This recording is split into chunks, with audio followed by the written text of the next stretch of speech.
Hello and welcome back to Dark Souls Dissected, a video series dedicated to unraveling the mechanics of Dark Souls 1.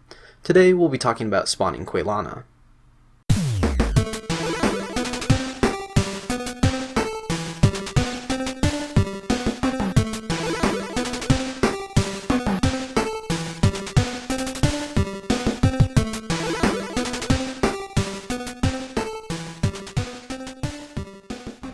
To spawn Quelana in Blighttown, the requirement is having a pyromancy flame that is upgraded to plus 10 or higher. In order to do that, you need to obtain a pyromancy flame and have it upgraded by Laurentius or Ingi, and this all has to happen before defeating the Bed of Chaos. She'll appear by the pillar that is located here. Now this is widely understood and won't be a surprise to anyone. This was known pretty much as soon as the game came out.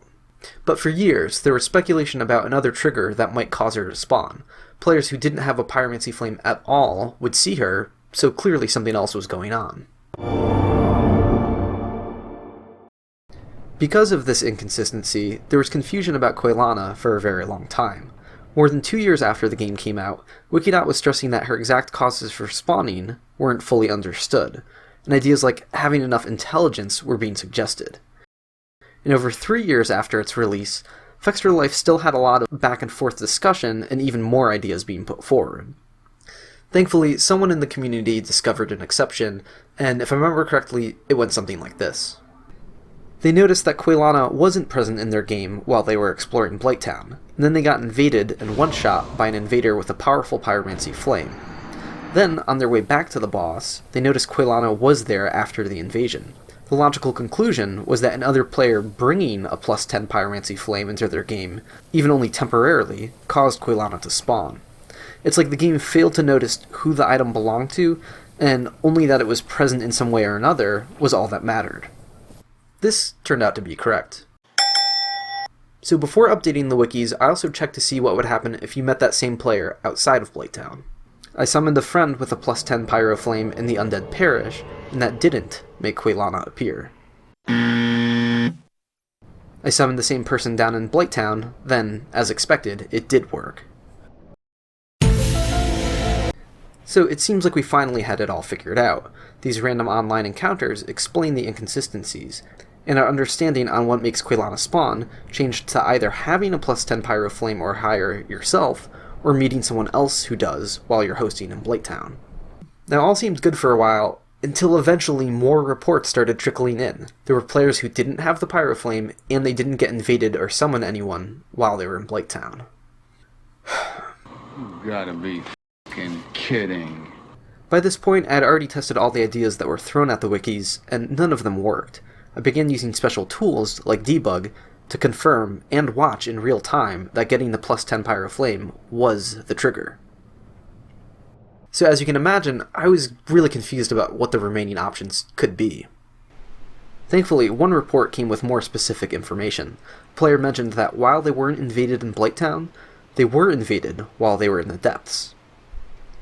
I thought I had ruled out multiplayer connections in other levels, so this was somewhat of a eureka moment.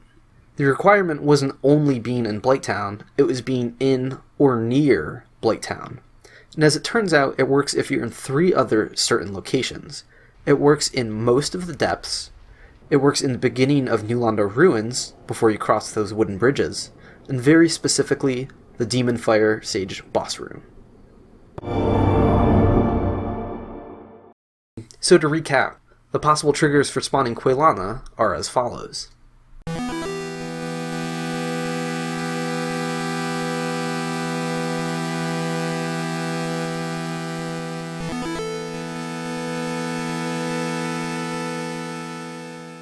You might be wondering, why does it work in those exact locations, and not other levels, or other parts of those levels for that matter? This has everything to do with how Dark Souls loads content. While I don't know exactly what's going on a deeper, more technical level, I can say that Dark Souls will sort of preload content from nearby areas. Things like map data, objects, and enemies and NPCs will pop up in such a way that the game becomes aware of them. They might not be fully rendered or loaded yet, but at the very least, a complete list of the content in those levels is retrieved behind the scenes. Let's use New Londo Ruins as an example. While we're in the heart of the level, the game isn't the least bit worried about other locations in the game. So when we look at the list of enemies and NPCs, we see nothing other than a single folder for M16. That is, of course, the New London Ruins map. But as we cross this wooden bridge, returning to the entrance of the level, we see M14 pop up. That's Blighttown. This is where the developers decided that we were close enough to Blighttown to warrant retrieving information on it. If we open up that list, we can see a complete list of every creature in Blighttown.